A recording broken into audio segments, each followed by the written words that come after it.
नमस्कार दोस्तों, आज 29 जून 2025 की बड़ी खबरें। और अगर आप भी चाहते हैं हर दिन कुछ नया सीखना तो अपने ज्ञान से सबको चौंका देना, तो ये वीडियो आपके लिए ही है। वीडियो शुरू करने से पहले लाइक जरूर कर दो, शेयर करके अपने दोस्तों को भी नॉलेज दो और सब्सक्राइब करना मत भूलना, क्योंकि ऐसे ही मजेदार और दिमाग घुमा देने वाले वीडियो यहाँ रोज मिलते हैं। और अब आपकी बुद्धि की एक छोटी सी परीक्षा। सवाल, भारत का सबसे बड़ा जिला क्षेत्रफल के हिसाब से कौन सा है? ए कच्छ, बी जैसलमेर, सी लद्दाख, डी बस्तर। सही जवाब नीचे कमेंट में बताइए, और जवाब सही निकला तो आपको मिल सकता है एक खास सरप्राइज इनाम। तो सोचिए मत, कमेंट ठोकिए। चलो अब वीडियो शुरू करते हैं। उत्तराखंड में चार धाम यात्रा। आज चार धाम में 33,697 तीर्थयात्रियों ने पवित्र दर्शन किए, जो पिछले कुछ दिनों के मुकाबले करीब 15% की बढ़ोतरी दर्शाता है। बारिश भरे मौसम के बावजूद श्रद्धालुओं का उत्साह कम नहीं हुआ और प्रशासन ने विशेष सुरक्षा व स्वास्थ्य व्यवस्थाएं और भी पुख्ता कर दी है। यात्री सेवा केंद्रों पर फिटनेस चेकअप, एम्बुलेंस सुविधाओं का विस्तार और यात्री आवागमन के लिए वैकल्पिक मार्गों को मंजूरी दी गई है, जिससे लोगों को राहत मिली है। बढ़ते हैं अगली खबर की तरफ। कोलकाता गैंगरेप मामला। कोलकाता में एक कॉलेज छात्रा के साथ हुए दर्दनाक गैंगरेप की सुनवाई तेजी से हो रही है। इस मामले की निष्पक्ष जांच के लिए 5 सदस्यीय एसआईटी का गठन किया गया है, जिसने घटनास्थल और सीसीटीवी फुटेज की पुनः जांच शुरू कर दी है। सुरक्षा गार्ड को पहले ही गिरफ्तार कर लिया गया है, जबकि तृणमूल विधायक मदन मित्रा पर पीड़िता को बदनाम करने का आरोप लगा, जिससे राजनीतिक माहौल गरमाया हुआ है। अब न्यायपालिका पर सवाल है कि पीड़िता को जल्द इंसाफ मिल पाएगा या नहीं। पाकिस्तान में भारी बारिश और बाढ़। पाकिस्तान के पंजाब और सिंध प्रांतों में अत्यधिक मानसून बारिश ने कहर बरपाया है। बाढ़ से कुल 32 लोगों की जान गई, जिनमें 16 बच्चे भी शामिल हैं। मकानों, फसलों और इलाकाई बुनियादी ढांचे को भारी नुकसान पहुंचा है। स्थानीय प्रशासन राहत शिविरों का विस्तार कर रहा है और सेना की मदद से बचाव कार्य जारी है। विश्व स्वास्थ्य संगठन ने पानी जनित बीमारियों की चेतावनी जारी की है और तत्काल मानवीय सहायता देने का आग्रह किया है। चलते हैं अगली अपडेट की ओर। प्रधानमंत्री नरेंद्र मोदी ने अंतर्राष्ट्रीय अंतरिक्ष स्टेशन में पहुंचने वाले पहले भारतीय ग्रुप कैप्टन शुभांशु शुक्ला से सीधा संवाद किया। उन्होंने कहा कि ये सच में गर्व का क्षण है कि एक भारतीय अंतरिक्ष की असीम ऊंचाइयों को छू रहा है। शुक्ला ने बताया कि पृथ्वी वहां से बेहद सुंदर और विशाल दिखती है और देशवासियों की शुभकामनाएं महसूस होती हैं। साइंस समुदाय में चर्चा है कि इस मिशन से भारत की स्पेस टेक्नोलॉजी को नया पंख मिलेगा। अब सुने अगली बड़ी खबर। हिमाचल प्रदेश में मॉनसून की जोरदार बारिश ने, कह सकते हैं, बहुत विध्वंस मचाया है। अब तक 31 लोगों की मौत और करीब 300 करोड़ रुपए का आर्थिक नुकसान दर्ज किया गया है। भूस्खलन और सड़क टूटने से कई गांव कट ऑफ हो गए, जिससे राहत और बचाव कार्यों में बाधा आ रही है।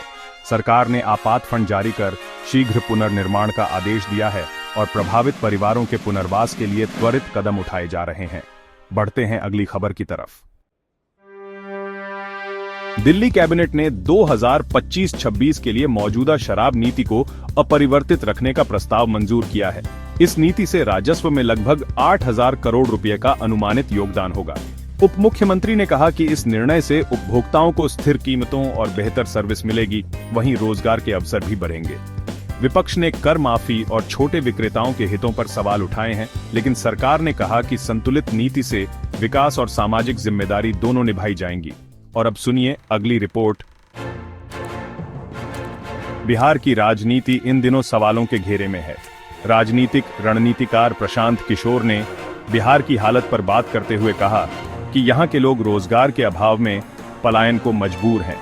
उन्होंने मुख्यमंत्री नीतीश कुमार को भी निशाना बनाया और भविष्य में उनके मुख्यमंत्री बने रहने पर संशय जताया।